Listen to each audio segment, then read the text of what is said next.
আপনারা বাধা দিয়ে সরকারকে আরো বিপদে ফেলাইতেছেন। আপনাদের মতো অতি উৎসাহী কিছু পুলিশ অফিসাররা আওয়ামী লীগকে ওখানে না না না অতি উৎসাহিত আমাদের একটা নাগরিক সমস্যা নিয়ে কথা বলি আপনারা সেটা অতি উৎসাহিত নাগরিক চরম সমস্যা খালি না মৌলিক অধিকারের পুরা লঙ্ঘন সংবিধানের লঙ্ঘন। আমরা এই মোহাম্মদপুর এলাকার বাসিন্দারা কোনো প্রকার গ্যাস পাচ্ছি না। আগে যতটুকু পেতাম এই মাসের শুরুর দিকে আমরা যখন তিতাস অফিসে গিয়েছি, তিতাস অফিসের কর্মকর্তাদের সাথে কথা বলার পরে তারা আমাদেরকে বলল 1 সপ্তাহের মধ্যে গ্যাস সমস্যার সমাধান হয়ে যাবে। কিন্তু আমরা দেখতে পেলাম 1 সপ্তাহ পরে গ্যাস সমস্যা আরো চরম আকার ধারণ করেছে।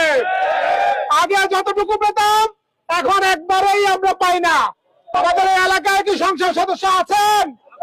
অথচ তিনি দেখেন আমাদের এই এলাকার সমস্যার সমাধানের লক্ষ্যে এখনো পর্যন্ত কোনো নাগরিকের সাথে বসছে বলে আমার জানা নাই। আজকে আমরা এখানে একটা বিক্ষোভ সমাবেশ করার জন্য এসেছি।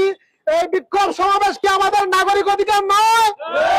এই বিক্ষোভ সমাবেশ কি আমাদের গণতান্ত্রিক অধিকার নয়?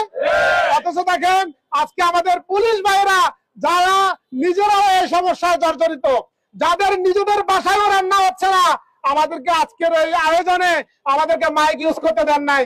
ওনারা দয়া করে আমাদেরকে একটা হ্যান্ড মাইক দিয়েছেন, আমরা সেটা দিয়ে আজকের এই প্রোগ্রাম পরিচালনা করছি। আমরা এই এলাকাবাসীকে জানাতে চাই আপনাদের সকল নাগরিক অধিকার, সকল নাগরিক সমস্যার সমাধানের লক্ষ্যে আমরা সকল প্রকার কর্মসূচিতে থাকতে ইচ্ছুক।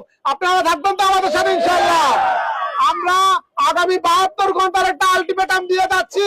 সরকারকে বলতে চাই অনতিবিলম্বে এই সমস্যার অবসান ঘটান, অনতিবিলম্বে এই সমস্যা দূর করুন, না হলে আমরা কিন্তু তিতাস গ্যাস অফিস ঘেরাও করতে বাধ্য হব।